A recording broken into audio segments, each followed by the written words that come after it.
Hyundai Starex. Push start installation with remote start. Burst ito itong kinabit natin. May kasama ng app control to na pwede sa iOS or Android devices. So same lang naman sila halos ng key fob. Ang kagandahan lang nun, if ever ma-dead spot kayo, mawala tong key fob nyo, malubat, masira during the travel, may backup kayo na pwede nyo ring i-install yung app control natin sa ibang devices mo.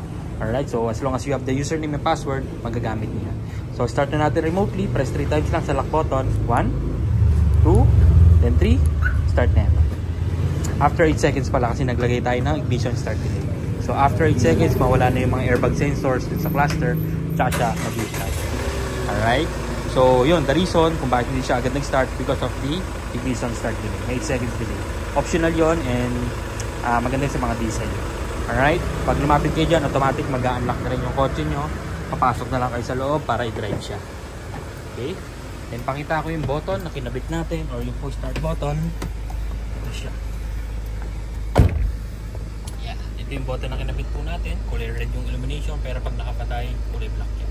Pag aksidente po na pindot, hindi mamamatay yung kotse. Okay. Matic transmission, park luggage, tsaka handbrake. Kapag naka-driver, naka-reverse, hindi nyo siya mapapa-start.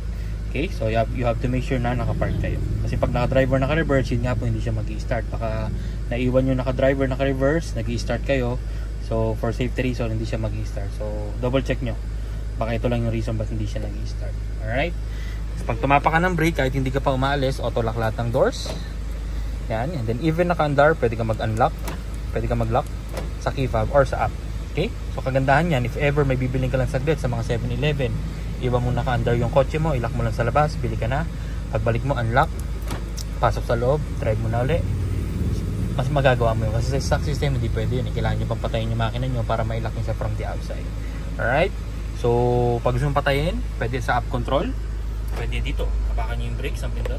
Patay na yan. Okay? Then, yan yung tsura ng button natin pag nakapatay. Kulay black. Without stepping sa brake, unang pindot, accessories. Gagana na yung mga steer nyo, mga orasan nyo. Pangalawang pindot, bubukas yung cluster. Yan. Pwede nyo nang ibaba. Yung bintana nyo or itaas nang hindi nakastart yung kotse nyo. Pangatlo, patay. Okay? Pag gusto mong start, apak sa brake, isang pindot. Then magde-delay niya siya ng automatic or kusa.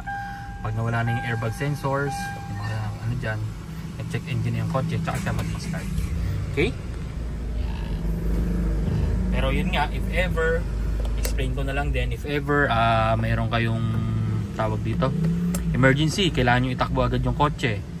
Kasi nga may 8 seconds delay. Pwede nyo siyang i-bypass para madali yung pag-start niya or mabilis. So paano? Apakan nyo yung brake, i-hold nyo yung push start, huwag nyo bibitawan, mag-i-start na agad yan. So hindi na siya magde-delay. So yun, kapag may emergency kayo or kailangan nyo agad itakbo yung kotse, ganun lang po ang gawin nyo.